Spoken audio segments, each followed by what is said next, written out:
ایک سوال یہ بھی پیدا ہوتا ہے کہ جب آپ حرم شریف میں داخل ہوتے ہیں تو یہ طواف اللہ پاک کیوں کرواتے ہیں؟ عجیب سا سوال ہے نا بھائی.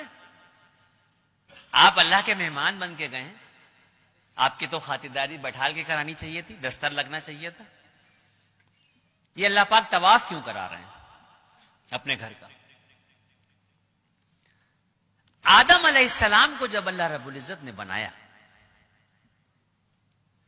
فرشتوں کو جب یہ حکم دیا کہ آدم کو سجدہ کرو، اللہ رب العزت نے آدم علیہ السلام کا اور فرشتوں کا ذہنی اعتبار سے مقابلہ کروایا، اور اس ذہنی اعتبار کے مقابلے میں آدم علیہ السلام کی جیت ہوئی، اور فرشتوں نے 7ویں آسمان پہ بیت المعمور کے نام سے اللہ کا ایک گھر ہے اس کا طواف کیا.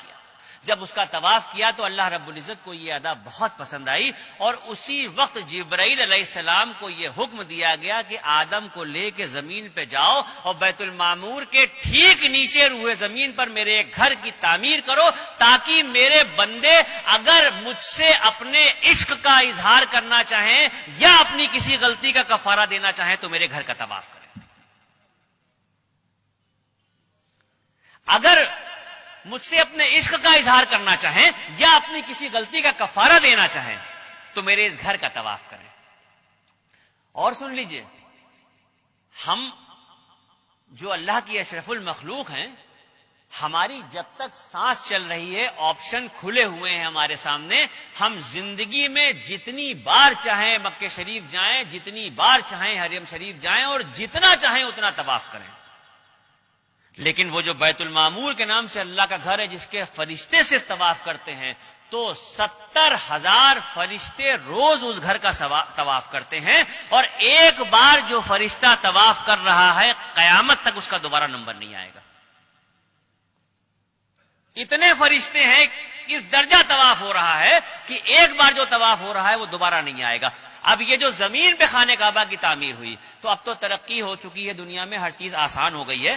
آپ گوگل پہ دیکھ سکتے ہیں، نقشہ اٹھا کے دیکھ سکتے ہیں، موبائل پہ دیکھ سکتے ہیں، کسی بھی طرح سے اگر آپ دیکھنا چاہیں آپ گوگل کے نقشے پہ جا کے دنیا کا نقشہ ڈالیے، اور دنیا کے نقشے پہ جب آپ دیکھیں گے تو پوری دنیا آپ کو گول دکھائی دے گی. یہ تو نقشے کے دیکھے بغیر بھی سب کو پتا ہے کہ دنیا گول ہے.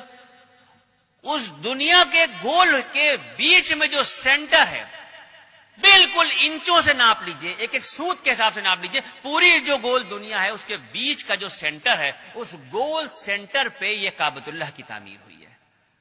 اب یہاں پر بات ختم نہیں ہوتی، یہ تو بات سمجھ میں آ گئی کہ دنیا گول ہے، اور دنیا گول ہے تو اس کے بیچ میں خانہ کعبہ ہے.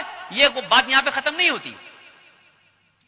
اگر سائنس یہ کہتی ہے، میں نہیں کہہ رہا ہوں، اگر سائنس یہ کہتی ہے کہ دنیا گول ہے اور گھوم رہی ہے، تو پھر میرا ایمان یہ کہتا ہے کہ مذہب و ملت کی پرواہ کیے بغیر اس دنیا کا ہر شخص کعبۃ اللہ کا طواف کر رہا ہے.